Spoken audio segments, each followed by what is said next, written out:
Thousands of prisoners learned that their doctor didn't wear blood on his coat by accident. He put it there himself.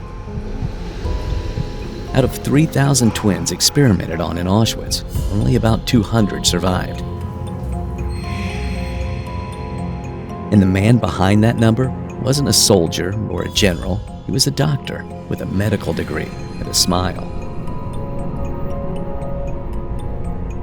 Today, we're going to look at how one man's obsession with genetics became a death sentence for over 90% of his subjects, and why his victims' voices still shake the world decades later. Chapter 1. Mad Scientist. Picture the chaos of Auschwitz arrival ramp in 1944. Frightened families, Nazi guards barking orders, and a doctor calmly pointing left or right, deciding who lives and who dies. That man was Dr. Josef Mengele, a name now synonymous with inhumane medical horror. Mengele became the most notorious of Auschwitz doctors, so feared that prisoners nicknamed him the Angel of Death.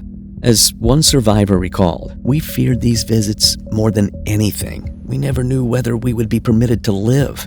He was free to do whatever he pleased with us." Mengele's presence on the selection ramp, often with a chilling smile or a jaunty whistle, made him a symbol of Nazi cruelty. He would flick his gloved hand, sending the majority, women with children, the elderly, anyone deemed unfit, straight to the gas chambers, while a minority were spared for slave labor or his own gruesome experiments. In these moments, the 32-year-old SS doctor sealed the fate of countless innocents. Mengele personally oversaw selections and even supervised gas chamber operations at Birkenau's crematoria 4 and 5, all with an air of twisted enthusiasm that set him apart even from other camp doctors. It's no wonder that his very appearance struck terror into prisoners. He truly earned the moniker Angel of Death. But Mengele's story is not just about an evil grin on a ramp. It's about a qualified physician turned mad scientist. How does a well-educated man become the butcher of Auschwitz? To answer that, we'll dig into his background, his pseudo-scientific obsessions, the sadistic experiments that made him infamous, and the legacy of trauma he left behind. Before we move on to the next section, please don't forget to subscribe if you've liked the video so far. Chapter 2. PhD to SS Butcher. It's hard to believe, but the Angel of Death started as an ordinary student. Josef Mengele was born on March 16, 1911, in Günzburg, Germany, the eldest son of a wealthy industrial family. He was bright, ambitious, and by 1935, he earned a PhD in physical anthropology from the University of Munich, and in 1936, a medical degree. In fact, Mengele was not some quack in a uniform. He was a highly trained physician and researcher, which makes his descent into monstrosity even more disturbing. As a young scientist, he worked under Dr. Ottmar von Fuscher, a leading geneticist with a fascination for twins. Under Fuscher's mentorship at the Frankfurt Institute for Hereditary Biology, Mengele became steeped in Nazi racial science, the toxic belief that Aryan Germans were biologically superior and that traits like disease or even criminal behavior were genetic and had to be eliminated. This wasn't fringe stuff in Nazi Germany. It was mainstream science used to justify forced sterilizations, racial laws, and eventually genocide. Mengele eagerly embraced these ideas. In 1937, he joined the Nazi Party's paramilitaries, and by 1938, formally became a member of the SS, Schutzstaffel. He wasn't initially an ardent Nazi before Hitler, but once the Nazis were in power, he hitched himself to their racist ideology and biomedical agendas. During World War II, Mengele served as an SS medical officer on the Eastern Front, where he reportedly showed bravery under fire. He earned the Iron Cross First Class for saving German lives. An injury sent him back from the front in early 1943. With his background and connections, Mengele then requested a posting to Auschwitz, likely seeing an opportunity to advance his research on human subjects. His transfer was approved, and in May 1943, the 32-year-old arrived at Auschwitz-Birkenau, the Nazis' largest death camp. He came with a promotion to SS Hauptsturmführer, captain, and an aura of prestige. Colleagues noted he was handsome, immaculately groomed, and wore his uniform with an almost aristocratic flair. Dr. Edward Wirths, the chief camp physician, appointed Mengele as the lead doctor of the gypsy camp, Ziegunterlager, in Birkenau. It was an assignment that gave Mengele free rein to indulge his scientific curiosity and his cruelty. By all accounts, he relished it. Unlike other SS doctors who found the mass murder duties unpleasant, Mengele undertook his task with a flamboyant air, as one historian put it. In short order, he would turn Auschwitz into his personal laboratory of horrors. Chapter 3. Playground of Horror. At Auschwitz, Dr. Mengele's responsibility went far beyond normal medicine. In fact, SS doctors at the camp rarely treated patients at all. Their job was to implement the Nazi extermination policies in a medical guise. Mengele threw himself into this role. He was often front and center on the train unloading ramp, performing the dreaded selection of incoming Jews. As trains arrived packed with thousands of deportees, Mengele, riding crop in hand and boots polished to a shine, would inspect the bedraggled masses. With a flick of his finger, he sent the vast majority, including nearly all children, mothers with kids, the elderly, and infirm, to the left, straight to the gas chambers. A smaller number of able-bodied adults were motioned to the right, destined for forced labor. Children clinging to parents were wrenched away. Twins, or people with unusual features, caught Mengele's eye and were set aside for his experiments. Survivor testimonies describe him as eerily cheerful during selections, sometimes humming or smiling while sending families to their deaths. It's a grotesque image, a well-dressed doctor acting like a macabre conductor, directing human traffic to life or death. For those selected as his experimental subjects, being on Mengele's list meant a temporary reprieve from death. Being on Mengele's list was better than being on no list, recalled survivor Eva Moses-Kor, but it came at a terrible price. Mengele's patients were not patients at all. They were prisoners used as guinea pigs. As part of camp duty, he also did rounds in the inmate infirmary, where he would order any prisoner not recovered in 2 weeks to be gassed. In one instance, when a typhus epidemic broke out in the women's barracks, Mengele's solution was as cold-blooded as it gets. He cleared one entire block of 600 sick Jewish women and sent them all to the gas chambers. Then he had the barracks disinfected and brought in the next group of prisoners, whom he would again kill if they showed signs of disease. He repeated this process for later outbreaks of scarlet fever, etc., routinely murdering the infected as a form of disease control. For this achievement, Mengele was actually awarded the War Merit Cross, and in 1944 promoted to first physician of the Birkenau camp. By late 1944, as Auschwitz death factory roared at full capacity, the mass gassing of Hungary's Jews, among others, Mengele was at the peak of his influence in the camp. He had a research agenda, ample victims, and no scruples. Few escaped his chamber of horrors and lived to tell the tale. Chapter 4. Menu of Torture. Want to understand the world better? Start with history and subscribe to our channel. If Auschwitz was hell, then Josef Mengele's corner of it was the research wing of the underworld, a place where curiosity and cruelty were inseparable. His most infamous obsession? Twins. To Mengele and his mentor, Ottmar von Verschuer, identical twins were like a gift from nature, a perfect way to separate heredity from environment. In Nazi racial science, in Auschwitz, he suddenly had more subjects than any scientist could dream of because he made sure of it. At the unloading ramp, he'd stride down the line, calling "Zwingli, twins," and pluck them from the chaos. Parents were almost always sent to the gas chambers. The twins were herded into special barracks reserved for Mengele's experiments. By 1944, he'd collected about 1,500 pairs, over 3,000 children. What followed was not research, but a catalog of horrors. Twins endured endless nude measurements, photographs, and medical exams that went on for hours. One twin might be infected, injected, or operated on, while the other served as a control. If one died, Mengele would kill the other, often with a phenol injection to the heart, so he could dissect both and compare organs. Some procedures defied belief. Survivor Vera Alexander testified that she saw Mengele sew 2 gypsy children together back to back in a crude attempt to create conjoined twins. Their wounds festered. They died in agony. Children had blood transfusions from each other, mysterious injections that triggered fevers and swelling,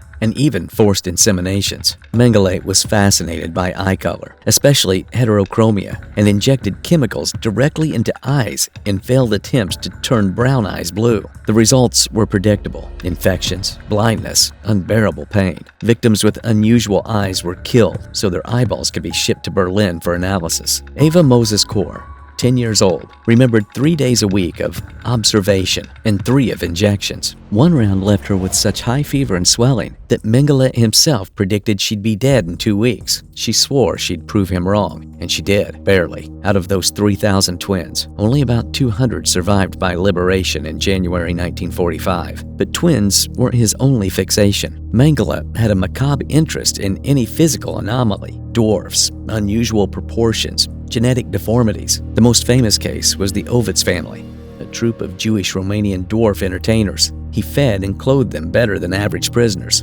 solely to keep them alive for repeated blood draws, x-rays, dental extractions, and drug tests. Once done, many were killed and their skeletons sent to Berlin. Pregnant women were another target. Witnesses said Mengele would pull them from the general population for exams, then send them straight to the gas chambers. Both mother and unborn child dissected afterward. Prisoners with heterochromia suffered the same fate as their eye color subjects. He also participated in experiments that sound like a twisted checklist. The first were mass sterilization trials, where they were using radiation or chemical injections, deliberate infection with typhus or tuberculosis to test treatments, unnecessary amputations and wound infliction studies, vivisections, where they were cutting open living prisoners without anesthesia, as survivor Alex Deckel testified. One victim, Yitzhak Ganon, had a kidney removed by Mengele without anesthesia. Afterward, he was forced to clean the operating room. In 1943, when Noma,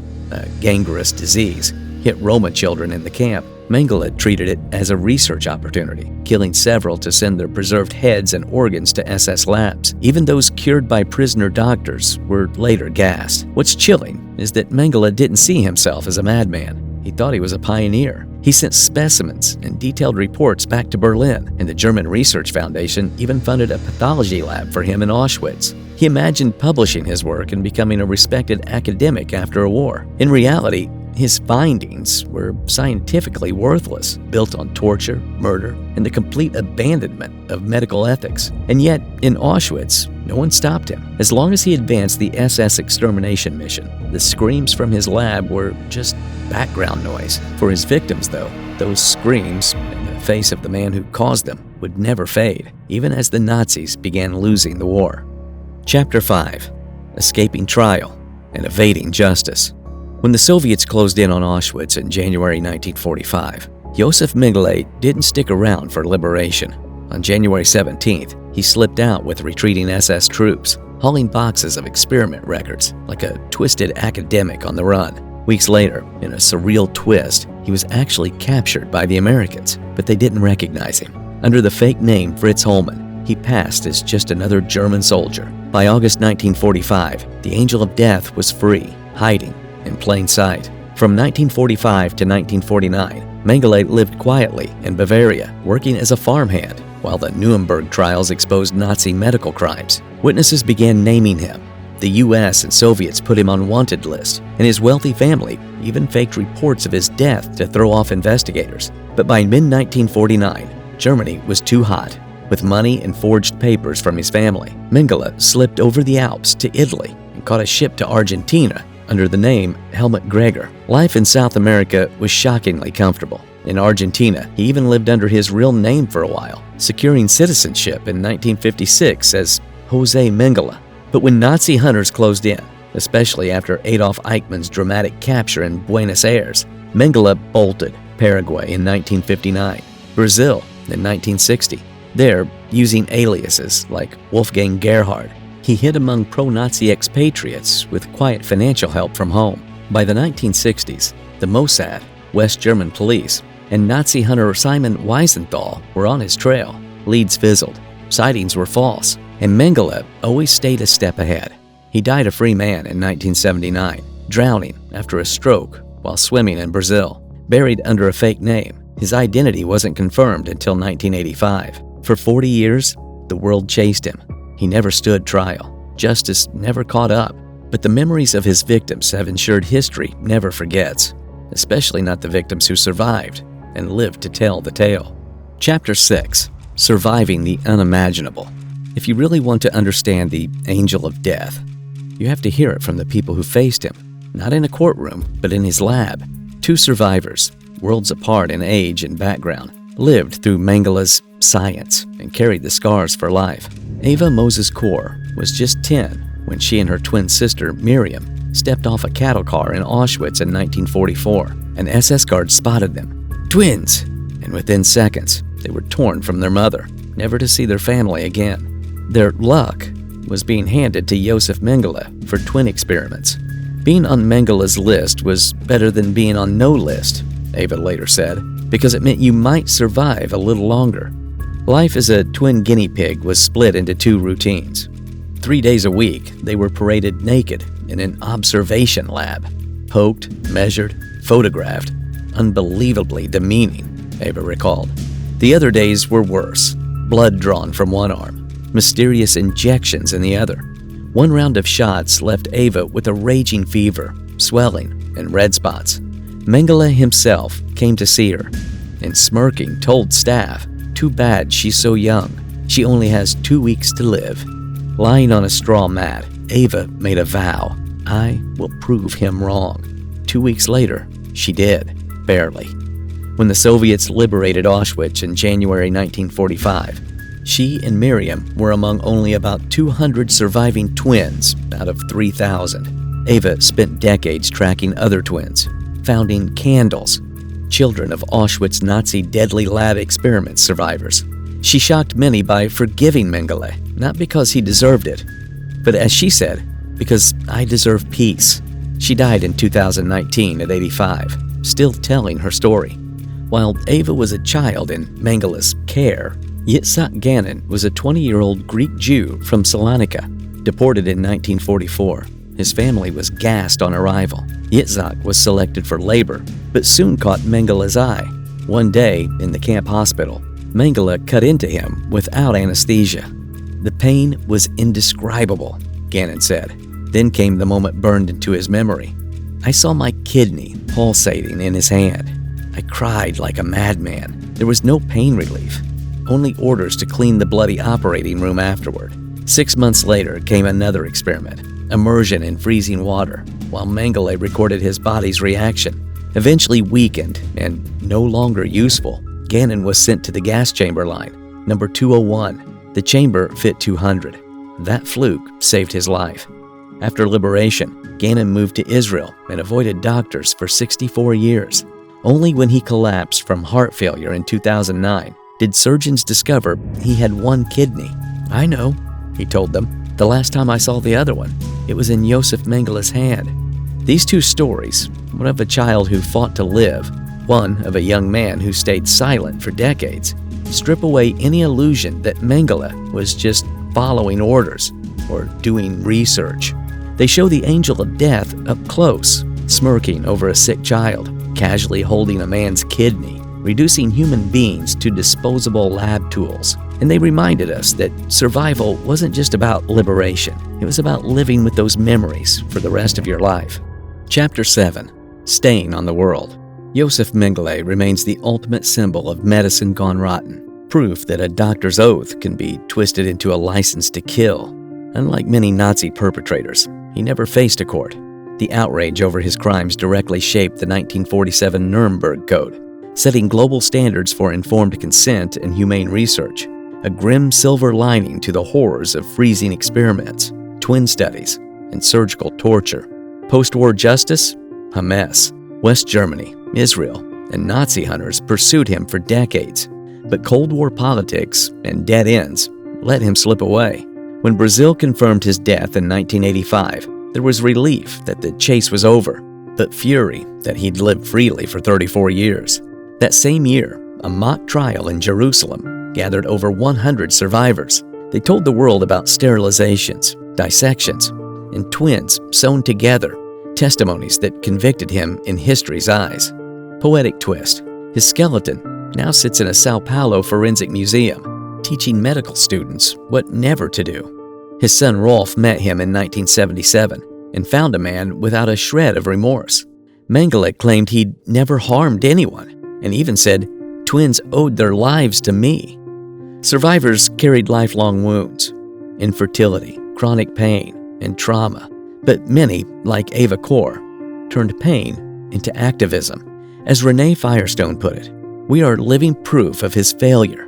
Mengele wanted them erased. Instead, their stories outlive him. Today, his name remains shorthand for the evil doctor, a cautionary tale taught in every medical school, and the cry of never again still echoes with the weight of real, lived horror. If Josef Mengele had been captured alive, do you think the world would remember him differently? Or would the horrors he committed still overshadow any trial he could have faced? Let us know in the comments below. Here's another video history buffs enjoyed watching. Goodbye for now.